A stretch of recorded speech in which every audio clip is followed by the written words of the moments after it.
Ya, bismillahirrahmanirrahim. Assalamualaikum warahmatullahi wabarakatuh. Alhamdulillahirabbil alamin. Kita kembali diperjumpakan Allah insya Allah di pertemuan yang berbahagia ini ya. Alhamdulillah kita hari ini bisa bertemu ya, diberikan kesempatan untuk bisa terus belajar. Semoga menjadi pertemuan yang diberkahi Allah, menjadi majelis ilmu di mana menjadi wasilah Allah memanjangkan umur kita dalam kebermanfaatan serta meluaskan rezeki kita dalam keberkahan. Sholawat serta salam senantiasa kita haturkan kepada junjungan kita Nabi Agung Muhammad Sallallahu Alaihi Wasallam. Semoga kita termasuk umatnya yang disambut beliau di Telaga Al-Kausar di Yaumul Kiamah nanti. Oke, teman-teman, jadi ini contoh tabel ya. Ini tabel, bentar. Nah, ini saya buatkan tabel untuk memastikan layanan wow service karena tema kita hari ini wow service. Jadi ini tahapannya ya. Ini contoh. Jadi ini namanya kalau kita kasih namanya itu adalah buyer's journey ya. Saya kasih di sini coba. Oke. Okay. Nah, ini namanya buyer's journey ya, tahapannya. Ya. Nah, ini tentunya tahapan ini mungkin beda-beda ya. Journey gitu ya. Nah, jadi mungkin tahapannya beda-beda. Ya, cuman ini biar lebih gampang saya berikan contohnya langsung. Nanti teman-teman bisa menyesuaikan dengan produk masing-masing. Oke. Nah, jadi ini adalah tahapan. Yang pertama itu ketika ada pelanggan, ya. Nah, kita catat nih. Jadi bagi CS, nanti kalau teman-teman ada pelanggan, ya, ini teman-teman silahkan catat namanya. Misalkan namanya Andi, gitu ya. Nah, kemudian WA-nya dicatat WA. Nah, jadi saya pakai kontak seperti ini ya biar gampang ya. Nah, misalkan seperti ini. Nah, kemudian yang pertama ya ketika ada orang masuk kita ajak small talk. Nah, ini ya, ini small talk. Ini pertanyaan yang pertama small talk. Ya. Atau misalkan kalau di jasa brand identity biasanya kita small talk-nya ada beberapa ini ya, beberapa pertanyaan ya. Gitu. Assalamualaikum Mas Latif, waalaikumsalam gitu. Jadi jawab salam misalnya waalaikumsalam. Nah, kalau boleh tahu dengan siapa gitu ya. Jadi kita menggali informasi, boleh tahu dengan Mas atau Mbak siapa gitu. Kalau boleh tahu dari mana gitu. Jadi ini untuk membangun kedekatan dengan customer sebelum kita merekomendasikan produk gitu. Dari mana? Nah, kita tulis. Nah, jadi ini contoh SOP-nya. Terus setelah tahu dari mana, kalau boleh tahu ya produknya apa. Nah, boleh tahu produknya apa. Nah, gitu ya. Nah, jadi orang kalau mau pelanggan kalau mau pesan brand identity biasanya kita tanya ini. Gitu baru dikasih penawaran. Nah, gitu. Jadi ada basa-basinya ya. Kalau kata Kang Dewa itu kan pakai ya. Iyanya sampai sebanyak-banyaknya. Nah, ini sudah pakai 3 ya ini gitu. Jadi 4 ya sama salam ya. Jadi kalau boleh tahu dengan Mas siapa? Oh, dengan Mas Anton gitu. Ya. Mas Anton kalau boleh tahu domisilinya di mana? Oh, saya di Bekasi, Mas. Usahanya apa ya Mas Anton? Oh, saya usahanya fashion gitu. Gitu. Jadi ada informasi apa yang kita butuhkan itu ditanyakan dulu. Misalkan teman-teman jualannya herbal gitu, ditanyain keluhannya di mana gitu. Ya, kemudian sudah berapa hari sakitnya misalkan gitu ya. Jadi ditanyakan itu untuk mengerucutkan pada produk gitu. Jadi kita kayak dokter. Ya karena tingkat kepercayaan orang terhadap dokter itu ada sekitar 45% ya. Kalau marketers dan salesperson itu sama 1-3%. Jadi rendah, kalau dokter itu tinggi. Kenapa? Karena kalau dokter itu begitu orang diperiksa oleh dokter gitu ya. Itu biasanya ditanya sakitnya apa, keluhannya di mana, sudah berapa hari. Kemudian habis itu diperiksa, didiagnosa kan gitu. Itu di situ baru dikasih rekomendasi obat gitu. Ujung-ujungnya juga rekomendasi obat atau closing juga gitu kan. Tapi cara masuknya adalah dengan bertanya. Jadi ini contoh small talk ya. Kemudian setelah itu baru kasih penawaran. Ya, kita kasih penawaran. Oh, ini ternyata dari kebutuhannya dia butuhnya kelihatannya khimar yang ini, khimar yang pet misalkan kalau jualannya fashion. Kalau jualannya herbal, oh butuhnya yang ini. Nah, jadi dikasih penawaran plus alasannya gitu ya. Jadi dikasih penawaran. Nah, kalau kita kan brand identity cuma ada 2 penawaran, jadi langsung dikasih formnya gitu kayak tabelnya mau milih paket standar atau komplit. Jadi dikasih penawaran. Gitu ya. Kemudian di sini tugasnya adalah follow up. Setelah di follow up dikasih penawaran ya, dia balas atau tidak. Biasanya kalau di kami ya karena market kami adalah rata-rata brand owner, kalau seandainya tidak membalas, kita tidak follow up closing gitu. Kita cuma mengingatkan 1 kali ya. Dan seandainya dibalas dan sampai closing itu kita follow up sampai transfer gitu karena sudah invoice gitu. Jadi di invoice. Nah, sampai closing di sini. Nah, itu kalau brand identity cuma sampai di sini di closing gitu. Setelah itu tugasnya CRM. Nah, kalau CS ya misalkan teman-teman selain misal produknya fisik setelah di closing jualan kerudung misalkan, kemudian teman-teman konfirmasi resi ya. Mas ini resinya ya gitu. Kemudian setelah itu ya di follow up produk ya. Jadi di follow up produk itu artinya ditanyain produknya udah sampai belum ya Mas, ditanyain seperti itu. Kemudian setelah itu beberapa hari berselang dimintain feedback. Gimana Mas perasaannya pakai produk kami? Apakah ada masukan gitu? Apakah ada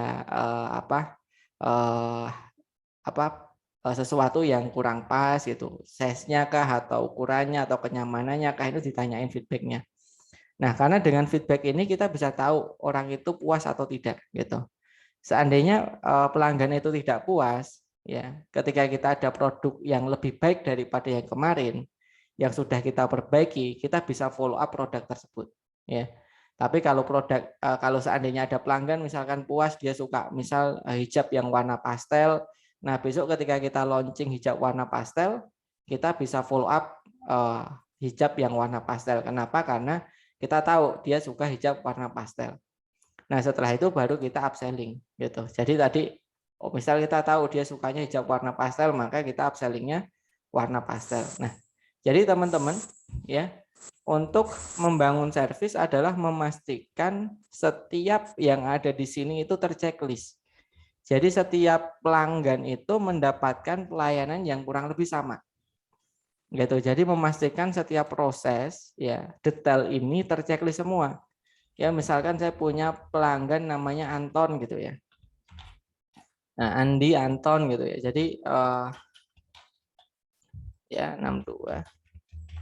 Nah, misalkan seperti ini ya. Jadi ini juga terchecklist.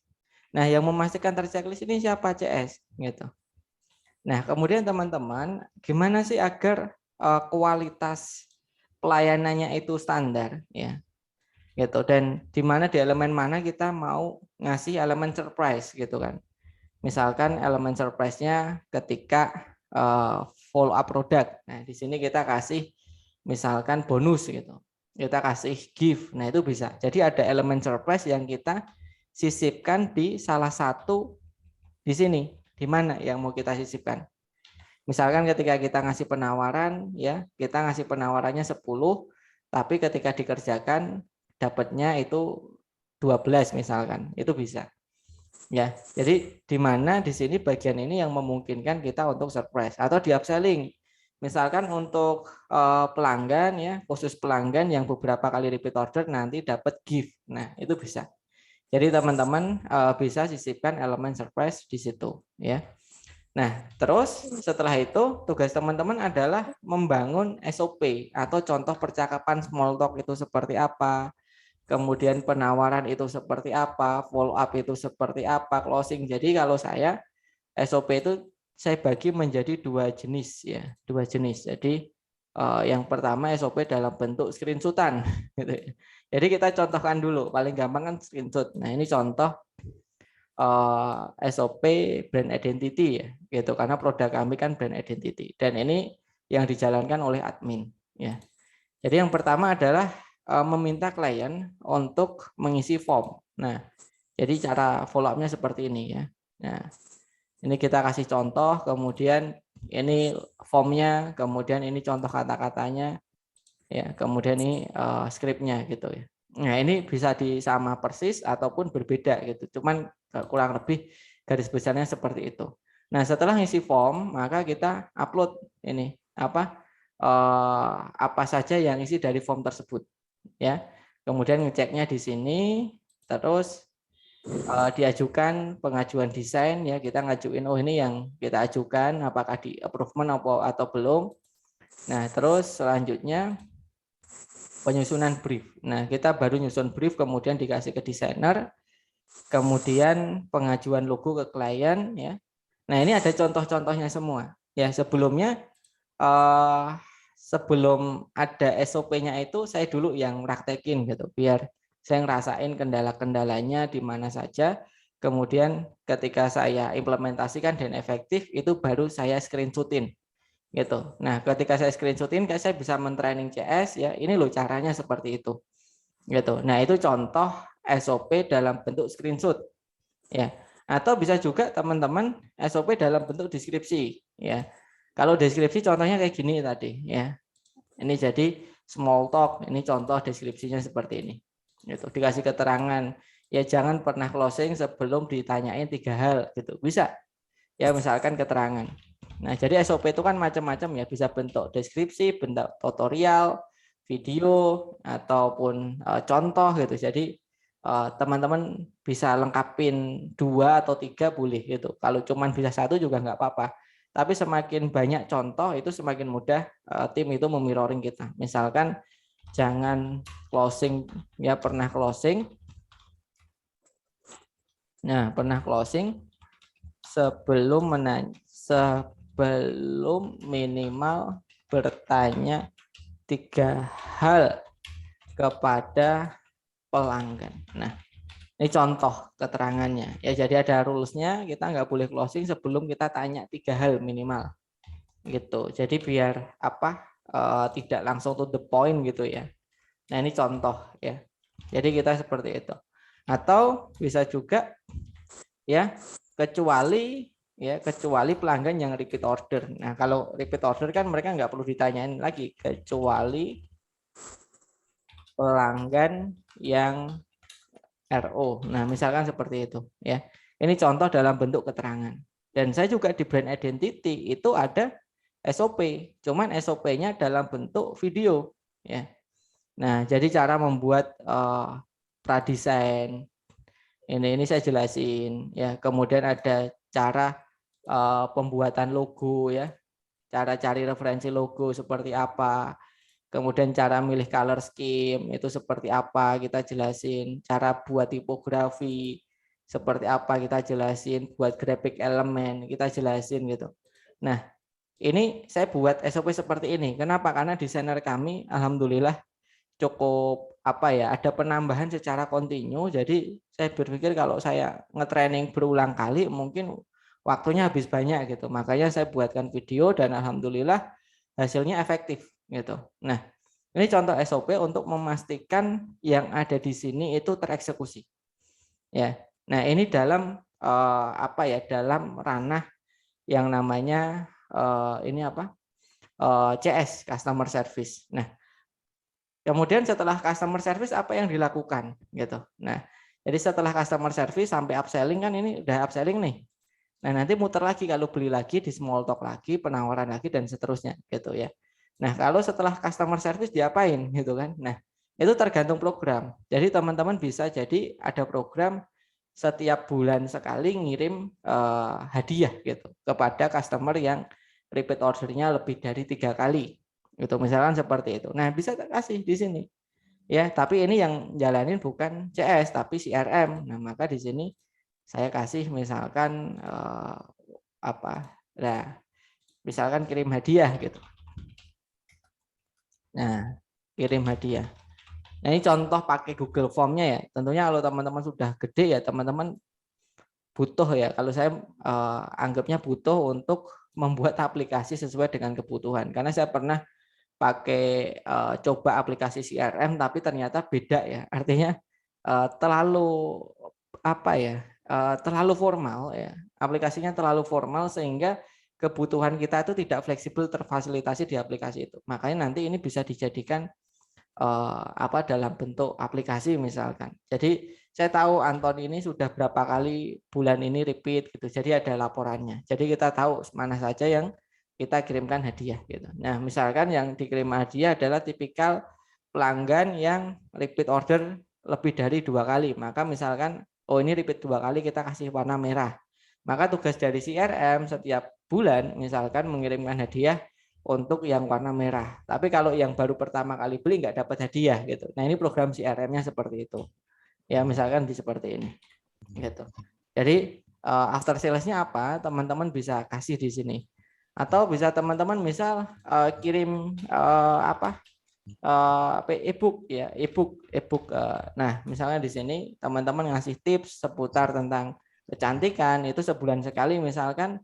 Nah ini bisa kalau e-book siapa yang mau kita kirimin atau yang repeat order berulang kali atau semuanya? Oh semuanya.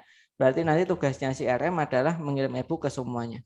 Ya entah secara japri manual atau bisa juga pakai aplikasi broadcast otomatis gitu. Atau misalkan ya diajak live. Nah, diajak live misalkan produknya adalah edukasi gitu kan, diajak live bagi pelanggan gitu. Semuanya misalkan siapa yang diajak live, semuanya dapat live. Maka tugasnya CRM adalah ngajak live setiap misalkan seminggu sekali. Nah, cara ngedelivernya gimana? Cara ngedelivernya bisa pakai email ya, bisa pakai lewat grup WhatsApp, bisa di Japri, bisa Telegram ya, atau bisa juga diinformasikan lewat sosial media Instagram misalkan gitu. Nah, jadi ini adalah program-program yang dijalankan oleh CRM, kemudian adalah program-program yang dijalankan oleh CS. Gitu. Jadi ranahnya adalah CS dulu baru CRM. Gitu ya. Jadi goalnya CRM apa? Goalnya CRM agar ketika di upselling di sini ya, ini tuh mereka beli lagi ya dengan membangun yang namanya program-program ini gitu ya. Jadi kurang lebih seperti itu. Nah, nanti tugas dari supervisor adalah mendata, ngecek apakah ini benar-benar sesuai dengan SOP atau tidak, itu dicek misal sampling sehari sekali ya, kalau tidak sesuai SOP itu dibenerin gitu. Nah, kurang lebih seperti itu. Ini contoh memastikan servis atau layanan khususnya online ya agar sama rata gitu ya. Nah, itu aja teman-teman. Kalau ada pertanyaan insya Allah kita lanjut di sesi tanya jawab. Sebelumnya saya ucapkan terima kasih, barakallahu fikum. Semoga jadi ilmu yang berkah dan bermanfaat. Monggo teman-teman, kalau ada yang mau ditanyakan boleh ditanyakan. Jadi tadi sharingnya singkat aja ya, nggak sampai setengah jam ternyata. Gitu karena kita langsung kasih contoh. Monggo teman-teman, kalau ada pertanyaan mungkin 1-2 penanya boleh ditanyakan.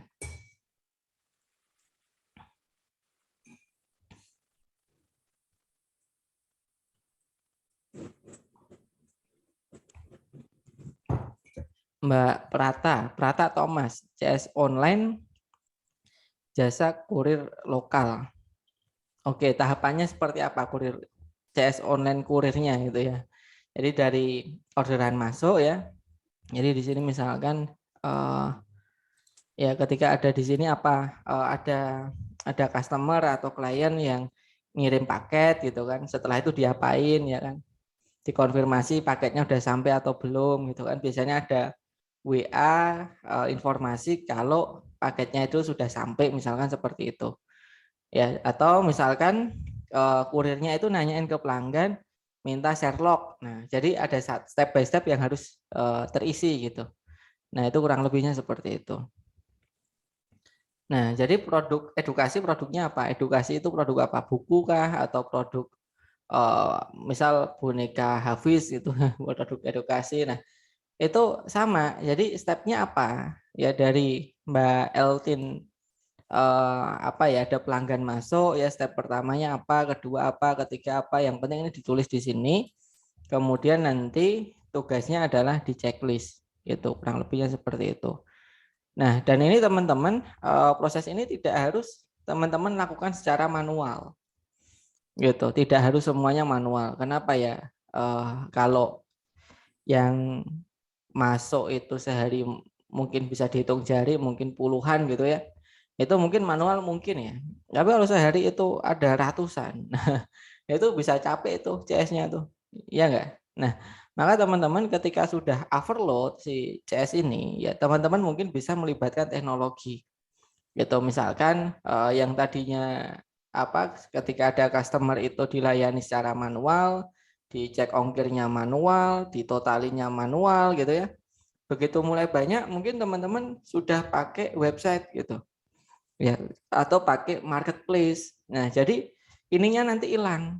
Ya, small talk dan penawarannya hilang. Kenapa? Karena orang bisa langsung check out gitu ya. Tapi follow up-nya nggak hilang ya. Follow up-nya nggak hilang. Kenapa? Karena follow up itu setelah pembelian.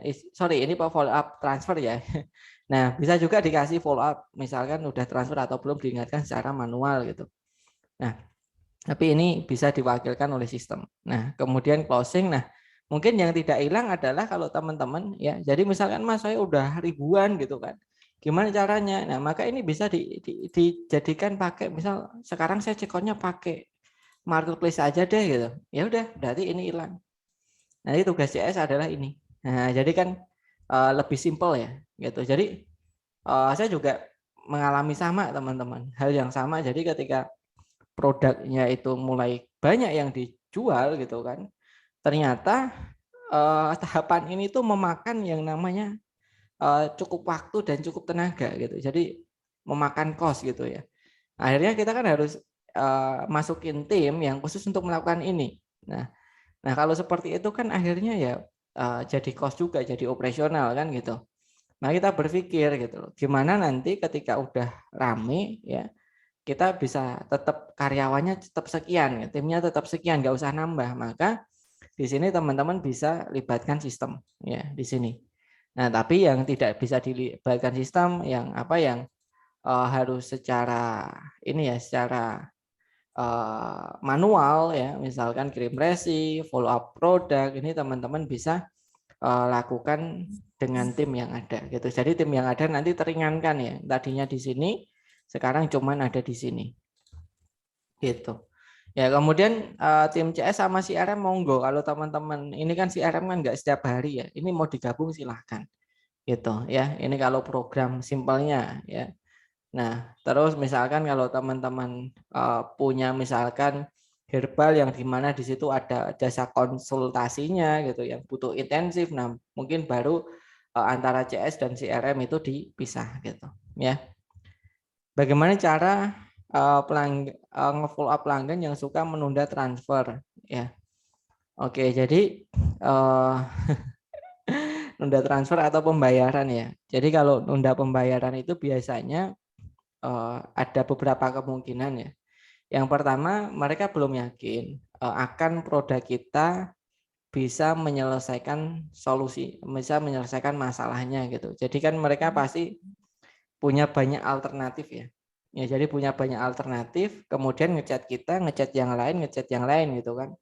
Nah, mereka belum yakin nih kenapa produk kita harus dipilih gitu. Jadi mereka belum yakin.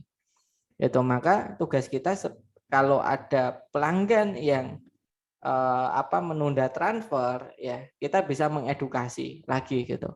Ya, jadi kita edukasi, kita kirimin edukasinya gitu kan, atau kita broadcast gitu kan. Nah, kita kirimkan agar dia tidak menunda transfer. Jadi diedukasi. Cara yang pertama. Kemudian yang cara yang kedua adalah dengan urgensi ya. Jadi saya biasanya menyampaikan ketika brand identity, kalau transfernya hari ini insya Allah masuk timeline tanggal sekian. Tapi kalau transfernya besok ya kita nggak tahu, tergantung masuknya klien yang lain kapan. Kalau ada klien yang lain nanti bisa kegeser gitu. Jadi saya sampaikan scarcity waktu gitu ya. Jadi kalau masuk sekarang bisa segera dikerjakan, kalau masuk besok kita nggak jamin gitu. Atau bisa juga scarcity jumlah. Jadi ditanya di follow up, Mbak ini tinggal 2 pieces lagi gitu. Dan kemarin sudah tinggal 10 pieces dan sekarang tinggal 2 pieces. Alhamdulillah selama 1 hari ini laku 8 pieces. Gitu. Kira-kira gimana Mbak? Ini Mbak saya udah prioritasin, Mbak saya udah keepin untuk Mbak ya, karena Mbak tadi masuknya duluan gitu. Jadi saya prioritasin untuk Mbak. Nah, kira-kira apakah mau jadi mau ditransfer atau gimana gitu. Jadi tanyain di follow up kalau produknya itu limited gitu. Jadi follow up scarcity ya. Atau tipikal orang nunda transfer itu adalah mereka iseng. Ada juga ya, kita main Facebook Ads itu banyak yang iseng gitu ya. Karena biasanya awareness-nya baru kena 1-2 kali kemudian dia ngeklik gitu kan. Akhirnya mereka belum terlalu aware tapi sudah masuk ke CS. Nah, adapun tipikal orang yang kemudian di follow up tidak balas, di follow up 2 kali tidak balas, ya sudah didiemin aja kalau saya gitu kan. Nah, kemudian 1 minggu berselang saya masukin di grup, jadi jangan sampai prospek itu hilang begitu saja. Saya tawarin untuk masuk grup sharing agar dia tetap kita edukasi gitu. Jadi kalau belum closing setidaknya dia menjadi database kita untuk kita terus edukasi. Gitu teman-teman. Monggo kalau ada pertanyaan lagi ya. Atau sudah cukup? Ya, kelihatannya sudah cukup. Semoga cukup jelas ya, bisa ditangkap ya tadi inti-intinya. Jadi kalau teman-teman pengen memastikan setiap step service itu bisa dijalani gitu ya, artinya standarnya bisa standar. Kemudian kita juga bisa memasukkan elemen surprise di situ di mana gitu kan. Nah, itu teman-teman bisa ngelis seperti ini ya. Kemudian bisa ada 2 ranah. Yang pertama ranah customer service, yang kedua adalah yang CRM ya. Kemudian kalau customer service-nya udah full ya, maka teman-teman bisa libatkan sistem. Dan ini juga yang kita pikirkan gimana caranya tetap bisa efektif dan efisien gitu. Oke. Jadi kalau Mas Indra, kalau untuk marketplace biasanya feedback itu bisa dalam bentuk scoring ya. Kalau dalam sistem itu kan dari 1 sampai 10 dia milih angka berapa gitu. Jadi dikasih linknya kemudian dia ngasih scoring gitu. Nah, itu bisa ya. Nah, kemudian bisa juga dalam bentuk chat CS gitu. Gitu. Jadi Mbak adakah masukan saran gitu, barangkali ada yang kurang butuh kita perbaiki. Nah, itu CS bisa di follow up gitu ya. Nah, di situ kita bisa tahu keluhan customer seperti apa gitu ya. Jadi ada sistem scoring ya. Nah, ada juga sebenarnya sistem Google Form atau pakai form itu bisa. Cuman kalau pakai form itu frekuensi diisinya kecil gitu. Ya, banyak orang yang merasa tidak ada waktu ya atau kurang efektif atau kurang berkenan ketika dikasih form. Jadi paling singkatnya adalah dikasih skor gitu. Jadi di skor loyalty customer atau customer yang yang puas ya. Itu ada skor. Misalkan dari segi kecepatan skor 1 sampai 5. Kemudian dari segi kualitas produk 1 sampai 5. Jadi bentuknya kayak form, tapi formnya bentuknya skor gitu. Nah, itu bisa dilakukan seperti itu ya. Nah, misalkan nih Mas Indra, contohnya biar gampang ya. Saya punya kerudung. Nah, kerudung itu elemennya apa? Ya, misalkan kalau saya pengen menggali tentang produk ini. Elemen kerudung itu yang pertama padnya, bagian atasnya. Maka saya tanya, untuk padnya skor 1 sampai 5 skornya berapa? Yang kedua, elemennya adalah dari jahitannya, rapi atau tidak. Gitu. Saya tanya juga skornya berapa. Yang kedua, elemen labelnya. Jadi label kerudungnya kan ada yang metal, ya, ada yang bentuknya woven gitu. Ada yang bentuknya kulit. Nah, itu skornya berapa. Kemudian yang keempat itu cuttingnya, skornya berapa. Jadi di list ya apa saja komponen-komponen yang menjadi penilaian ya. Nah, kemudian skornya berapa gitu ya. Nah, atau kalau pakai chat itu lebih enak ya. Jadi bisa ngasih benar-benar kritik dan saran dalam bentuk tulisan. gitu ya. Itu bagaimana kualitas pelayanan standar untuk CRM ya. Jasa kurir lokal biar customer loyal selain kasih gift gitu. Jadi sekarang saya coba teman-teman, saya tidak pengen, ini prinsip saya gitu. Kalau teman-teman bisa mau pakai monggo silahkan. Saya pengen membentuk, prinsip saya adalah saya pengen membentuk customer loyal tanpa diskon gitu. Saya pengen membentuk itu. Kenapa? Karena diskon itu sebenarnya tidak membuat customer loyal gitu kan. Kalau yang saya pahami gitu ya. Diskon itu iya dia loyal, tapi ketika ada diskon. Kalau tidak ada diskon, dia akan pindah ke orang lain. Gitu. Jadi misalkan nih di marketplace ada diskon ongkir, maka saya pakai itu. Begitu diskonnya habis, saya dengan mudahnya berpindah ke marketplace yang lain yang ada diskonnya. Gitu. Jadi diskon itu tidak membuat customer loyal banget gitu ya. Atau kalau istilahnya loyal yang rapuh gitu ya. Yang rapuh, mudah berpindah ke lain hati gitu. Jadi saya jarang sekali mengasih diskon. Bahkan ada yang sampai minta diskon tidak saya kasih. Gitu. Mungkin teman-teman klien di Gmail mungkin pernah merasakan gitu ya. Jadi hampir ya fix-nya segitu, nggak bisa di otak-atik ya segitu gitu kan. Jadi saya tidak pernah ngasih diskon. Nah, maka pilihannya ya gimana caranya agar saya tidak ngasih diskon tapi produknya itu value-nya naik gitu. Kalau cost-nya tetap berarti benefit-nya yang dinaikkan, caranya gimana? Maka saya daripada ngasih diskon, mending saya ngasih servis tambahan. Atau saya mengasih layanan tambahan additional. Misalkan kalau brand identity daripada ngasih diskon, mending saya kasih satu free design misalkan seperti itu. Ya, daripada ngasih diskon, mending saya ngasih pembuatannya tak cepetin. Nah gitu. Jadi ada value yang dibutuhkan yang kita upgrade untuk orang-orang yang memang tipikal dia misalkan ya kan market kita kan ada yang ketika kita tawarin mereka langsung beli, ada yang dia tuh kebanyakan mikir, mungkin karena budgetnya terbatas gitu. Maka tipikal yang kebanyakan mikir itu kita bisa tingkatkan servisnya. Jadi kalau kasih diskon itu bisa mengurangi margin kita. Tapi kalau kita kasih additional service atau service tambahan ya untuk meningkatkan value produk kita, ya bisa jadi additional service itu HPP-nya sangat rendah gitu dan bahkan tidak mengurangi margin kita gitu.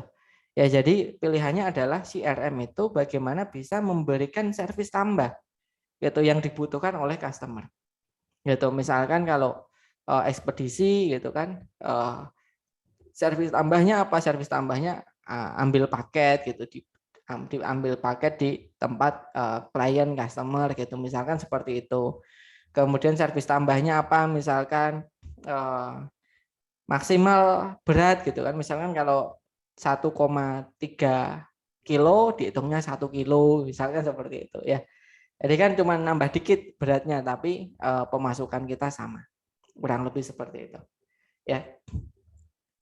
Ya, jadi teman-teman monggo silahkan di list ya kayak tadi ya. Kemudian teman-teman install di customer service di CRM agar itu menjadi sebuah sistem gitu. Karena saya akhirnya mikir gitu ya. Bulan ini saya mikir. Nah, kalau seandainya tidak saya begitukan, tidak saya sistemasikan gitu, ya mungkin kita menjadi CEO yang terus mengontrol gitu, self everything officer ya. Jadi semua dikerjain sendiri. Maka akhirnya kita buat seperti itu dengan SOP dan ketika standarnya jelas, SOP-nya jelas, maka kita bisa punya supervisor yang bantu mengontrol gitu. Atau leader atau bisa juga dikatakan selain leader supervisor, leader ya istilah-istilahnya lah seperti itu ya. Atau kalau mandor gitu ya kalau di istilah-istilah di pabrik gitu ya. Nah, tugasnya adalah mengontrol agar sama sesuai dengan standar operating prosedur. Begitu ya, barakallah Mas Faradis dan Mas Indra ya, gitu. Dan kalau belum ada pertanyaan lagi, insya Allah kita cukupkan ya. Dan insya Allah nanti monggo teman-teman kalau ada request materi apa yang mau dibahas, boleh disampaikan di grup ya. Insya Allah saya aktif di grup. Saya sering baca ya komen-komentaran di grup. Jadi teman-teman monggo silahkan boleh disampaikan di grup. Dan mari kita akhiri sharing kita hari ini ya dengan bacaan istighfar sebanyak 3 kali. Astagfirullahaladzim, astagfirullahaladzim, astagfirullahaladzim. Serta doa kafaratul majelis. Subhanakallahumma wa bihamdika wa astaghfirullah. Wassalamualaikum warahmatullahi wabarakatuh.